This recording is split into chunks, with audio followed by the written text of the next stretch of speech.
রক্ত শুরু হয়েছে কাদের মোল্লার রক্ত দিয়ে, শুরু হয়েছে সালাউদ্দিন কাদেরের রক্ত দিয়ে, শুরু হয়েছে কাসিম আলী মিন্টু রাহমাহুল্লাহর রক্ত দিয়ে, মতিউর রহমান নিজামীর রক্ত দিয়ে, আলী হাসান মুজাহিদের রক্ত দিয়ে, কামারুজ্জামানের রক্ত দিয়ে। এই রক্তের উপর ভিত্তি রচনা করেছে আমাদের বাংলাদেশ ব্যাংকের সামনে শাপলা চত্বরে হাজার হাজার আলেমের রক্ত, তার সাথে যোগ হয়েছে আমাদের সেনা অফিসারদের রক্ত, ঠিক কিনা? চূড়ান্ত ভাবে ভিত্তির উপর প্রাসাদ তৈরি করেছে ছাত্ররা। কিন্তু আন্দোলন আজকে শুরু হয়নি। আমাদের জামাতের, বিএনপি বহু পঙ্গু ছেলে এখন আছে না নাই? পিন্টুর মতো সিংহ সাধুর ছেলে, তাকে বিষ প্রয়োগ করে জেলখানায় মেরে ফেলা হলো।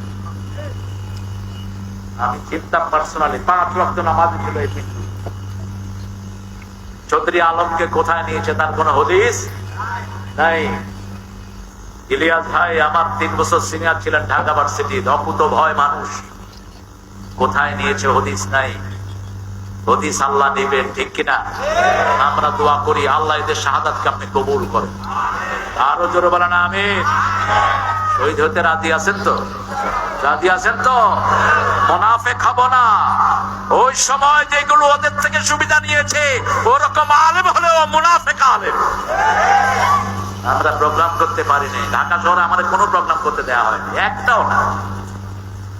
এখন তো আলহামদুলিল্লাহ সামনে আরো প্রোগ্রাম আছে। কোরআনের একটা উন্মুক্ত সময় আমরা পেয়েছি, আল্লাহ কবুল করে। তবে আপনারা নামাজি, আপনারা দাদা, আপনারা ইসলামকে ভালোবাসেন, আমরা আপনাদেরকে ভালোবাসি, ঠিক কিনা? আপনাদের মধ্যে আমাদের মধ্যে কোনো ঠেলাঠেলি হলো ওদের সাথে যারা ইসলাম চায় না, যারা আমার নবীকে চায় না, যারা কোরআন চায় না, দেশের 1000 কোটি টাকা লুট করেছে।